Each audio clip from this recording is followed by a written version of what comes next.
In today's video, I'm going to teach you how to edit a signed document in Docusign, 5 minutes.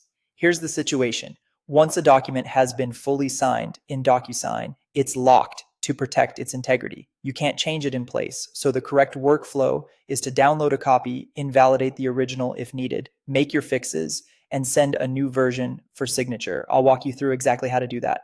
Start by logging in to your Docusign account. From the home screen, head to the Agreements area. This is where you can see envelopes and documents you've sent or received. Locate the signed file you want to fix by going to your inbox or switching to the completed view. Use the search bar or filters if you have a lot of activity. Searching by document name or subject can save time. Select the envelope that contains the document and download it to your computer. If you're given options, choose the combined PDF or the specific document you need. Save it with a clear file name so you can easily distinguish it from the original, for example, adding corrected to the name. It's important to understand why we're downloading. Docusign preserves completed envelopes as tamper-evident records. That means you can't alter them directly, which keeps the signing process legally defensible and auditable. If all parties have already signed and you need to replace that agreement, void the envelope to officially invalidate it.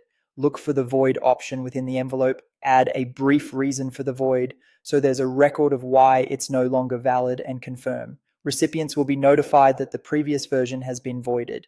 Open the downloaded PDF in your preferred editing software and make your corrections. This could include fixing typos, updating dates, or revising sections of text.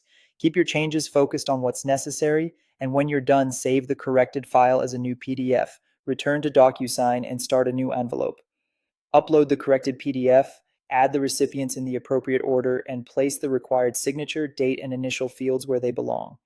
Include a short message explaining that this is a corrected version so recipients understand why they're being asked to sign again. When everything looks right in the preview, send the envelope. That's the complete process. Access the original, download a copy, void it if it's fully signed, make your edits offline, and send a fresh corrected document. Keep both the voided envelope and your new envelope in your records for a clear audit trail. This approach preserves compliance and gives your recipients confidence in the updated agreement.